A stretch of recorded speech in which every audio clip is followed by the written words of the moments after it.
One nation one education, तो हम्म, ऐसे ही मुझे लगता है कि वन वर्ल्ड वन हेल्थ, उसको ध्यान में रखते हुए वेटनरी साइंस आने वाले 5 साल में कहाँ आपको दिखता है? वन हेल्थ पे काम शुरू हो चुका है। जी। और वेटनरी साइंस तो अभी ग्रोथ का पीरियड शुरू हुआ है। आकाश जी, क्या है कि एमबीबीएस बहुत वाइडली स्प्रेड हो गया है कोर्स, और एमबीबीएस अब आज की तारीख में इंस्टीट्यूशंस भी खूब हो गए हैं, खूब सारे लोग डॉक्टर बन रहे हैं, देश से भी कर रहे हैं, विदेश से भी एमबीबीएस करके आ रहे हैं।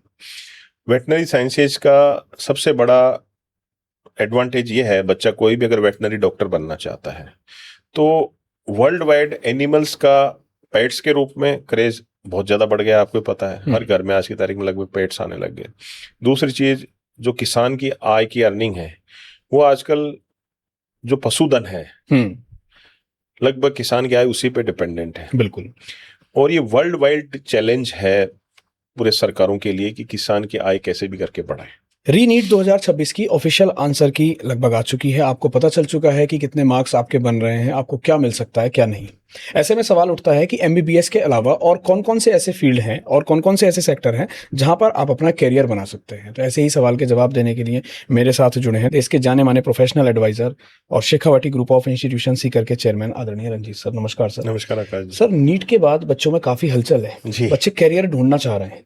कुछ बच्चों की तो चाह होती है कि वो एमबीबीएस में ही जाएं, कुछ वीडीएस की तरफ चले जाते हैं। पर क्या इसके अलावा, मैं आज वेटरनरी साइंस की बात कर रहा हूँ, जैसा कि अभी नारा दिया था one nation one election, one nation one education, तो ऐसे ही मुझे लगता है कि वन वर्ल्ड वन हेल्थ, उसको ध्यान में रखते हुए वेटनरी साइंस आने वाले 5 साल में कहाँ आपको दिखता है? वन हेल्थ पे काम शुरू हो चुका है। जी। और वेटनरी साइंस तो अभी ग्रोथ का पीरियड शुरू हुआ है। आकाश जी, क्या है कि एमबीबीएस बहुत वाइडली स्प्रेड हो गया है कोर्स, और एमबीबीएस अब आज की तारीख में इंस्टीट्यूशंस भी खूब हो गए हैं, खूब सारे लोग डॉक्टर बन रहे हैं, देश से भी कर रहे हैं, विदेश से भी एमबीबीएस करके आ रहे हैं। वेटनरी साइंसेज का सबसे बड़ा एडवांटेज ये है, बच्चा कोई भी अगर वेटनरी डॉक्टर बनना चाहता है तो वर्ल्ड वाइड एनिमल्स का पेट्स के रूप में क्रेज बहुत ज्यादा बढ़ गया। आपको पता है, हर घर में आज की तारीख में लगभग पेट्स आने लग गए। दूसरी चीज, जो किसान की आय की अर्निंग है, वो आजकल जो पशुधन है, लगभग किसान की आय उसी पे डिपेंडेंट है। बिल्कुल। और ये वर्ल्ड वाइड चैलेंज है पूरे सरकारों के लिए कि किसान की आय कैसे भी करके बढ़ाए, जिससे वो अच्छी लाइफ जी सके। उसमें वेटनरी साइंसेस की बहुत महत्वपूर्ण भूमिका है। पिछले 5-7 साल से एग्रीकल्चर और एनिमल हस्बेंड्री यानी वेटनरी साइंसेज में सरकार का बहुत बड़ा फोकस है। इसके लिए वेटनरी साइंसेज के लिए अलग से सरकार ने मंत्रालय भी बना दिया, उसका बजट अलग है, उसमें काम अलग से हो रहा है। पूरे वर्ल्ड वाइड वेटनरी यूनिवर्सिटीज हैं, वेटनरी कॉलेजेस हैं, तो वो इसीलिए खुली हैं ताकि किसान की आय को बढ़ाया जा सके और गवर्नमेंट इस सेक्टर में बहुत बड़े लेवल पे इंफ्रास्ट्रक्चर डेवलप कर सके। बिल्कुल। अब वेटनरी मेडिकल लाइन में इंफ्रास्ट्रक्चर डेवलप करने के लिए उनको वेटनरी मेडिकल कॉलेजेस खोलनी पड़ेंगी। बिल्कुल सर। अब वेटनरी मेडिकल कॉलेजेस हिंदुस्तान में अब खुलना शुरू हुई है, और गवर्नमेंट की भी वेटनरी मेडिकल कॉलेजेस सब जगह हैं। तो अब क्या है कि गवर्नमेंट वेटनरी हॉस्पिटल्स पूरे इंडिया में अब जगह हॉस्पिटल्स खोल रही है। सरकारी भी खूब हॉस्पिटल खोल रहे हैं, प्राइवेट भी खूब खोल रहे हैं। अब उनको चलाने के लिए उनको वेटनरी डॉक्टर्स चाहिए। तो पिछले 5-6 साल से पूरे राजस्थान में ही नहीं, पूरे हिंदुस्तान में इतनी वैकेंसी जा रही है वेटनरी डॉक्टर्स की कि पूर्ति ही नहीं हो पा रही है नंबर ऑफ कैंडिडेट्स की। वहीं एमबीबीएस के अंदर जो है वो एमओ बनने के लिए, मेडिकल ऑफिसर बनने के लिए, इससे लगभग 10 गुना ज्यादा कंपटीशन हो गया है। एक पोस्ट के पीछे 15-20 लोग वहां होने लग गए। नंबर ऑफ कैंडिडेट ज्यादा। हाँ, तो अगर किसी को सरकारी डॉक्टर बनना है तो उसके लिए सबसे इजी रास्ता आज की तारीख में वेटनरी डॉक्टर वाला ही है। वेटनरी डॉक्टर में गवर्नमेंट जो फटाफट मिल रही है, प्राइवेट प्रैक्टिस भी लोगों की अच्छी चल रही है, और एक ह्यूमन डॉक्टर के बराबर वो लोग अर्निंग कर रहे हैं आज की डेट में। रही बात विदेश की, तो विदेश में तो इनकी बहुत हाई डिमांड है। वहाँ एनिमल्स और ह्यूमंस को इक्वली ही ट्रीट करते हैं, तो वहाँ पे वेटनरियंस बहुत हाई डिमांड में हैं, और लोग आज की तारीख में पेट्स को मतलब अपने कैंपेनियन की तरीके से ही लेने लग गए, तो उनके ऊपर खूब खर्चा कर रहे हैं, उनकी हेल्थ और उसको लेके खूब खर्चा करते हैं। तो पेट क्लिनिक्स जो हैं वो बड़े स्केल पे, मेट्रोज में नहीं, आजकल तो छोटे छोटे कस्बों में पेट क्लिनिक बहुत अच्छे चल रहे हैं। आपको जान के आश्चर्य होगा कि बहुत जगह तो पेट हॉस्टल्स बन गए हैं, पेट हॉस्पिटल्स बन गए हैं। लोग कहीं बाहर जाते हैं, शादी में जाते हैं, घूमने जाते हैं, तो अपने पेट्स को जो है हॉस्पिटल में या हॉस्टल में छोड़ के जाते हैं। उसका बकायदा पर डे का रेंट होता है। तो जैसे ये बच्चों को क्रीच में छोड़ के जाते हैं। तो इस तरीके की चीजें होने लगी, तो वो उन सब चीजों में बहुत इन्वेस्टमेंट हो रहा है, मनी का बहुत फ्लो हो रहा है। तो उसमें अगर कोई वेटनरी साइंस में डॉक्टर के रूप में अपना करियर बना रहा है तो उसका फ्यूचर बहुत ब्राइट है। और ये चीजें अभी इनिशियल स्टेज में है, कम से कम भी 70-80%, 90% तक इसमें ग्रोथ होनी है इन फ्यूचर में। बिल्कुल। तो किसानों की आय हमेशा सरकार को बढ़ानी है, और इसलिए वेटनरी डॉक्टर्स जो है आज के दिन बहुत हाई डिमांडिंग कोर्स में आता है। लोगों को जनरली ये लगता है कि वेटनरी डॉक्टर यानी कि पशुओं का जो डॉक्टर है वो सिर्फ गाय और भैंस तक या फिर कुत्ते तक, अब शहरों की अगर बात कर रहे हैं तो बिल्ली भी पलती हैं, बिल्ली तक सीमित है।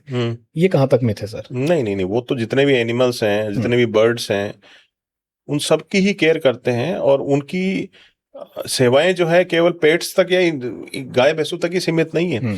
जितने भी एनिमल्स हैं, इवन जो वाइल्ड एनिमल्स हैं, उनका ट्रीटमेंट भी वेटनरियन ही करते हैं। बिल्कुल। तो क्या होता है कि वेटनरियन की डिमांड सब जगह है।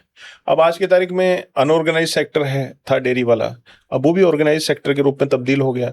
आज की तारीख में जगह जगह आपको प्राइवेट डेयरी फार्म्स खुलते मिलेंगे, वहां पे वेटनरियंस की खूब जॉब लगती हैं। इसके अलावा गवर्नमेंट की खुद की इतने सारे क्लिनिक्स हो रहे हैं। अब आज की तारीख में देखो, बीमारी तो सब जगह बढ़ी रही है। इंसानों में अगर बीमारियां बढ़ रही है तो पशुओं में भी बीमारी बढ़ रही है, और बीमारी बढ़ रही है तो उसका इलाज करने के लिए डॉक्टर तो चाहिए ही। भाई आज किसान की अर्निंग क्या है?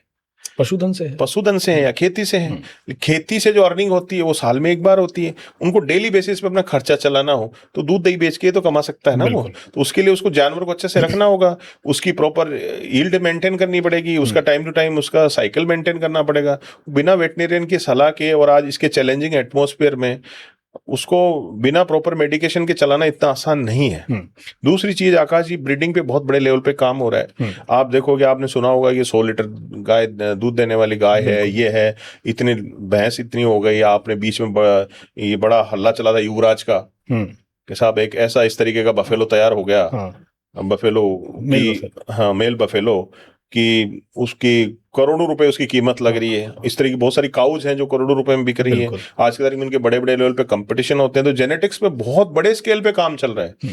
वो काउ जेनेटिक्स नहीं है, बफेलो जेनेटिक्स नहीं, बर्ड्स जेनेटिक्स, हर तरह की जेनेटिक्स पे काम चल रहा है। वो सारा काम वेटनरियंस तो कर रहे हैं। और सरकार भी लगातार किसानों की आय के लिए, जैसे हरित क्रांति हुई, दुग्ध क्रांति हुई, लगातार योजना, पंचवर्षीय योजना, पंचवर्षीय योजना है। अब आज की तारीख में किसान खुद भी इतना स्मार्ट हो गया कि वो टेक्नोलॉजी के साथ मिलके चलना चाहता है। तो इसलिए जो जानवरों का डॉक्टर अगर कोई बनेगा, वेटनरियन कोई बनेगा, तो उसके लिए मतलब अर्निंग की या लाइफ की कभी कोई चैलेंज नहीं आएगा। इस फील्ड में कभी जो है ना, इन फ्यूचर रिसेशन नहीं आना है। बिल्कुल सही बात है सर। और जब भारत देश आजाद हुआ था तो पहली पंचवर्षीय योजना जो आई थी उसमें भी कृषि को इतना बड़ा बढ़ावा दिया गया था, और उसके साथ साथ एनिमल हस्बेंड्री के प्रोजेक्ट जोड़े गए थे जिसके दूरगामी रिजल्ट्स आज हमें देखने को मिल रहे हैं। तो भविष्य में हम वेटनरियंस को किस तरीके से देखते हैं सर? वेटनरियंस धीरे धीरे ऑर्गेनाइज सेक्टर का बहुत बड़ा रूप ले लेगा, और अब आपको हर गांव ढाणी में वेटनरी क्लिनिक्स देखने को मिलेंगे, सरकारी प्राइवेट दोनों। और उसमें जो है ना, बहुत बड़े स्केल पे अब इस पे काम हो रहा है। खूब मेडिकेशन भी आ रही है, और वेटनरी में फार्मा इंडस्ट्री भी बहुत जल्दी डेवलप हो रही है धीरे धीरे धीरे धीरे धीरे। तो जैसे ह्यूमन क्लिनिक्स चल रहे हैं, उसी के कंपैरिजन में वेटनरी क्लिनिक्स भी चलेंगे और चलना शुरू हो गए अब धीरे धीरे। तो अभी जिन बच्चों को MBBS नहीं मिल रहा है या उनका मन है, कुछ बच्चों का तो मन ही होता है, जैसे हमारे संस्थान की अगर मैं बात करूं, शेखावाटी वेटनरी कॉलेज कोछोर राजस्थान की, तो जब मैं उन बच्चों से मिलता हूं तो मैं उनसे पूछता हूं कि बाई चॉइस हो या फिर बाई काउंसलिंग, तो उनका यही कहना होता है कि नहीं सर, हमने तो बाई चॉइस ही इस प्रोफेशन को चुना। हम पहले से ही जितने बच्चे आ रहे हैं वो बाई चॉइस इस प्रोफेशन में आते हैं। क्योंकि उनको पता है ना, जो स्मार्ट आदमी होता है इंटेलिजेंट डिसीजन लेता है। उसको पता है कि जहां भीड़ है वहां जाने से फायदा नहीं है, जहां भीड़ कम है ना, रोजगार के चांसेस वहीं सबसे ज्यादा है। बिल्कुल। तो सर, अगर कोई बच्चा अपनी काउंसलिंग कराना चाहे, इस विषय में और पूछना चाहे, क्योंकि माता पिता के अंदर भी थोड़ी सी उत्सुकता होगी कि क्या तो है? उसके लिए जो है शेखावटी ग्रुप ऑफ इंस्टीट्यूशन में वो अपनी काउंसलिंग सेंटर्स बना रखे हैं, उनमें आए और अपनी पूरी जानकारी लें, इसके बारे में डिटेल डिस्कशन करके इसके कैरियर स्कोप और अपॉर्चुनिटीज के बारे में मिले। और हमारे यहाँ इतने सारे प्रोफेसर्स और लेक्चरर्स और वो हैं, उनसे आके मिले तो आप उसको सारी जानकारी उपलब्ध हो जाएगी। आज के तारीख में MBBS के बाद में सेकंड नंबर की चॉइस वेटनरी साइंसेज है। सर, अपने शेखावटी वेटनरी कॉलेज में क्या क्या ऐसी चीजें हैं जो बच्चे को और ज्यादा मॉडर्न बनाती हैं? शेखावटी वेटनरी कॉलेज में जितने भी नंबर ऑफ प्रोफेसर्स चाहिए वो सारे के सारे प्रोफेसर एज पर नॉर्म्स हैं।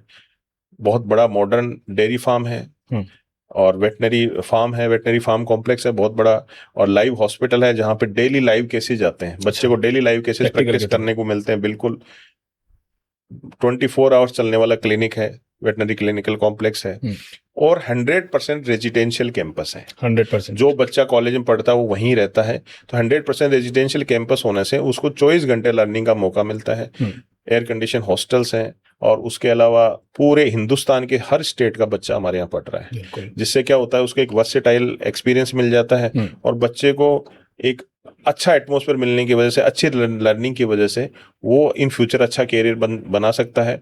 और बहुत सारी उसको हम लोग प्लेसमेंट अपॉर्चुनिटीज भी देंगे। जब ग्रेजुएशन में फाइनल ईयर का बैच पास आउट होता है उस समय लोग कंपनीज को बुला के उसको कैंपस प्लेसमेंट के रूप में अपॉर्चुनिटी भी देंगे, ताकि देश विदेश में जाके वो अपनी जॉब हासिल कर सके। अभी शेखावाटी वेटनरी कॉलेज का रिजल्ट काफी चर्चाओं में रहा, पूरे राजस्थान में इसकी चर्चाएं रही कि पहले ही बैच में धमाकेदार रिजल्ट रहा, तो क्या रिजल्ट रहा सर बताएंगे? हाँ देखिए आकाश जी, शेखावाटी वेटनरी कॉलेज में हमने यूनिवर्सिटी की मेरिट्स दी हैं, बच्चे अच्छा परफॉर्म कर रहे हैं। और दूसरी सबसे बड़ी चीज है कि बच्चे को स्टडीज पे इतना फोकस किया जाता है कि फुल टाइम क्लासेस के अलावा उसको फिर शाम को इवनिंग क्लासेस भी लगाई जाती हैं, और उनको सेल्फ स्टडी के लिए मोटिवेट करके और उनकी सेल्फ स्टडी 2 से 3 घंटे की क्लासेस लगाई जाती हैं, और टीचर्स जो है उनके डाउट सेशन भी रखते हैं, और बिल्कुल एक अच्छे एटमॉस्फेयर उनकी पढ़ाई होती है। हमारा फुल फोकस रहता है कि उसका ओवरऑल डेवलपमेंट हो, और ये इंश्योर किया जाता है कि बच्चा 24 घंटे कैंपस में ही रहता है तो उसके ऊपर बहुत अच्छे से काम हो पाता है। क्योंकि डे स्कॉलर बच्चा क्या है कि उतना सिंसियर नहीं होता जितना वहाँ इन कैंपस का बच्चा होता है, और वहीं टीचर रहते हैं, वहीं स्टूडेंट रहते हैं, तो उनका एक ऐसा माहौल बना हुआ है, फैमिली एम्बियंस है, उसकी वजह से उनका ओवरऑल डेवलपमेंट उसी तरीके से ही होता है। बिल्कुल दोस्तों, 72 एकड़ में फैला राजस्थान के अग्रणी संस्थानों में गिना जाने वाला शेखावाटी वेटनरी कॉलेज अपने आप में एक इतिहास बन चुका है। मेरिट्स लगातार वहां से बन रही हैं, और क्लिनिकल कॉम्प्लेक्स में बच्चे हमेशा नई नई चीजें सीखते हैं, जिसकी वजह से फ्यूचर के वेटनरियंस बनेंगे। आशा करता हूँ कि अगर आपका इंटरेस्ट भी एक वेटनरी डॉक्टर बनने में है तो शेखावाटी वेटनरी कॉलेज आपकी फर्स्ट चॉइस हो सकती है। इसके अलावा भी आकाश जी मैं ये कहना चाहता हूँ कि जो भी बच्चे एडमिशन लेना चाहते हैं, जो वेटनरी डॉक्टर बनना चाहते हैं, वो एक बार आए और कैंपस विजिट जरूर करें। बिल्कुल बिल्कुल सर। क्योंकि क्या जब लाइव चीज अपन आंखों से देखते हैं ना, उसके बाद ही आप डिसाइड कर पाते हो कि कौन सा कॉलेज सबसे बेस्ट है। तो हम तो कह रहे हैं हमारी फैसिलिटीज को आप आओ, उनको चेक करो, एनालिसिस करो, वेटनरी फार्म हमारा देखो, वेटनरी क्लिनिकल कॉम्प्लेक्स देखो, लेक्चर प्रोफेसर से मिलो, स्टूडेंट से मिलो, आने से ही आपको पता लगेगा कि किस वे कॉलेज की क्या वैल्यू है। बिल्कुल और जब आके देखेंगे, एटमॉस्फेयर चेक करेंगे, उसके बाद आप डिसीजन लो। बिल्कुल सही बात है सर। तो आशा करता हूं कि ये पॉडकास्ट भी आपके लिए काफी बेनिफिशियल रहा होगा। दोस्तों, वेटनरी साइंस के बहुत कम कॉलेजेस ऐसे होते हैं जहां पर सभी चीजें एक ही छत के नीचे मिल जाती हैं। तो ये रेजिडेंशियल कॉलेज है आपका, जहां पर आपका हॉस्टल भी है, सारी लैब्स भी हैं, स्पोर्ट्स ग्राउंड भी है, डेयरी भी है, और बच्चों को सीखने के हजारों अवसर यहाँ पर मिल रहे हैं, क्योंकि हॉस्पिटल में जो केसेस आते हैं उनसे बच्चे रेगुलर बेसिस पर सीखते रहते हैं। तो अगर दूसरी वहाँ के एम्बियंस, पहाड़ों की प्रकृति की गोद में बसा हुआ कॉलेज है, चारों तरफ अरावली की पहाड़ी है, पास में झील है। अच्छा, ये सारी चीजें वो आएंगे जब एटमॉस्फेयर देखने को मिलेगा।